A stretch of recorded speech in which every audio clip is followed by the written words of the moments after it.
Aí o que se passa é isso. Então é uma etnia assim. Agora tem antepassados meus dessa parte judaica portuguesa que todos eles passaram um período como marrados na época das conversões forçadas, né? E eles se converteram, tudo, mas depois começaram as perseguições, né? Porque com o Dom Manuel não houve problema nenhum, né? O Dom Manuel era, como bom português, fazer aquelas jogadas, né? Esse jeitinho que diz que é jeitinho brasileiro não é brasileiro, ele é português, né? Então ele, para se casar com a filha dos reis católicos, pá, entendeu? A Isabel e o Fernão obrigaram, falou, ó, você quer casar com a nossa filha, tranquilo, mas vai ter que eliminar os judeus do solo português. Portugal já tinha uma comunidade judaica gigantesca, pá, entendeu? Que inclusive que ajudou a expulsar os mouros, né? Capitaneados pelo o rabino Yahia Ben Yahia, e o Yahia Ben Yahia o negro, que era, entendeu? Negro porque deveria de ter a testa trigueira também, né? Que era comum na Europa, né? Na Grécia, o sul ali da Europa, tudo. E como é que e a região do Levante, né? E o que se passa é que com o ultimato para que os reis católicos lá deram aos judeus, entraram de uma só porrada de 100 a 120 mil judeus. Nós não temos a precisão total lá desses números, mas é por volta lá disso, né? Entendeu? Judeus espanhóis que imigraram para Portugal. Disso aí também veio uma parte da família minha, né? Entendeu? E o que se passa? Por parte paterna, né? E como é que se diz?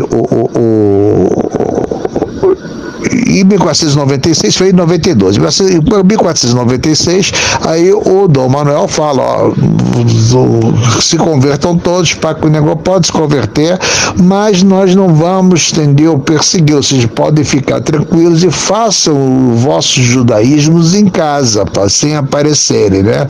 Entendeu? As sinagogas vão ser convertidas em igrejas, né? E os cemitérios que lá estão ficarão, o negócio, começou aquela coisa toda, entendeu? Mas depois, em 1531, entendeu?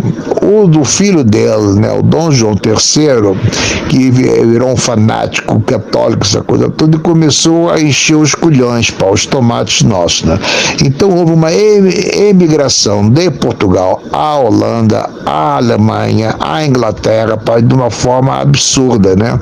Tanto é que as sinagogas mais antigas desses países todos, inclusive em África do Sul, né, cá no Novo Mundo, todas elas são portuguesas, né? A mais antiga das Américas, né? Todas as Américas, Estados Unidos, América Central, Caribe, América do Sul, é a de Recife, né? Entendeu? Que fica hoje a antiga Rua dos Judeus, que hoje é na Rua Bom Jesus, né? Entendeu? É a principal, que foi restaurada há uns 20 e poucos anos atrás, toda, né? Descobriram lá o mikveh, tudo isso aí, com o rabino Isaac Aboab da Fonseca e o rabino Rafael Aguiar, né? Que o rabino Isaac Aboab da Fonseca foi nascido em Castro Daire, em Portugal, né? E o Rafael Aguilar já me parece, não tenho certeza, não lembro-me agora, mas parece que já era nascido na Holanda. E aí na Holanda tem lá em Amsterdã a nossa sinagoga portuguesa lindíssima, lindíssima, que ainda até hoje ainda as luzes são acesas à vela, não há instalação elétrica, entendeu? Em ouro e madeiras nobres, tudo, entendeu? Aquilo ali que inclusive até os nazistas, né, e o exército alemão, por ser, como se diz, mantinham vigilância, né, por 24 horas a evitar depredações, né, de algum suposto Palerma neonazistoide, né, um vândalo, né, entendeu, que poderia ocorrer, né, que era naquela altura com o rabino o Salomão Rodrigues Pereira, que foi o educador do chefe da nossa sinagoga portuguesa lá na Cidade Velha, né, o senhor Davi Garcia Rodrigues, muito meu amigo, né, entendeu? Tá muito velhinho, eu soube que ainda tá novo ainda, tá na casa lá de 100 anos quase, né, entendeu? Mas é isso aí, que Bezerrat Hashem, que tem com muito Magen, e com Lehain, com o Briut, com o Refuah Shalomah, e com Shlomo Shalom, né? Que tem 120 anos de vida longa, pá, com todos esses bons adjetivos, né? Então é isso. Então, é isso aí, pá, entendeu? Então a minha genética é composta basicamente isso. E foram antepassados meus, entendeu? Para a Alemanha, para a parte que era a Alemanha, que hoje é a França, né? Na região lá de Calmant, na Alsácia, né? Entendeu? A minha bisavó é nascida lá, passou um tempo lá em Metz, depois, entendeu? E migra para Portugal. Entendeu? Tem a turma lá da Altona, que era uma cidadela, hoje virou um bairro, né? De Hamburgo, que é o cemitério nosso judaico português lá, entendeu? E tem uma turma que foi para Ferrara, né? Lá na Itália, né? Entendeu? Onde inclusive está enterrado, né? Os antepassados do Silvio Santos, né? O Dom Itzhak Abravanel e o filho dele, o Leão, né? Entendeu? Estão lá em Ferrara, né? Entendeu? Mas é isso aí, entendeu? Mas todos se mantendo português. Houve alguns casamentos mistos lá com as Kenazitas, né?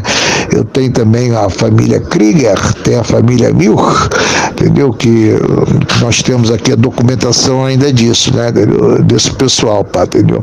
Mas não era uma coisa muito bem vista, né? O sefardita ter casamentos com as Kenazitas, ainda mais naquela altura que os askenazitas eles estavam lá nos guetos, não tinha uma vida lá muito difícil, né? E os sefarditas não, pá, eram muito mais cosmopolitas, né? Extremamente ricos, né? Financeiramente, né? Os grandes banqueiros, tudo aí que os grandes financiamentos, pá, as grandes navegações e com os templários, né? Que era cheio de marranos também, eles tinham sinagogas secretas e tudo, né? Pá, entendeu? A ordem do templo, né? Tudo isso daí era coisa, né? Entendeu? Muito... E os askenazitas estavam muito primitivos, né? Assim, uma vida muito difícil. Agora, a partir da Revolução Antifrancesa, o Napoleão acaba com os guetos, né? Na Europa, por onde ele andou a conquistar, né? E esses judeus começam a sua assimilação. Aí viram, eles puderam ter acesso às universidades, que era proibido, né? Podiam ter acesso e tornaram-se grandes cientistas e compositores, essa coisa toda, pá, entendeu? E médicos, né? E grandes artistas, né? Em todos os setores, né? Essa coisa toda, os askenazitas, né? Entendeu? Aí tiveram uma prosperidade muito grande e os sefarditas continuaram ainda muito com a prática da medicina e a prática do comércio, né? E alguma coisa também em construção civil, né? É isso aí, pá. E o mercado sempre todo, ambas as partes, com as joalherias e mobiliário, negócios móveis, né? Que podem ser transportados, né? Justamente devido às perseguições, né? Então a coisa você mete lá num caminhão, bota lá numa tropa de mula, né? Tudo e leva a mercadoria, não perde, né? E os construtores, normalmente eles não ficam com o prédio inteiro. O que é que os judeus fazem? Eles constroem um prédio, tudo fica com 2 apartamentos, né? E vendem o resto, né? Para não ficar ali, o prédio do judeu, aí poderia ser tudo destruído, saqueado, essa coisa toda, né? É isso aí, padre, né?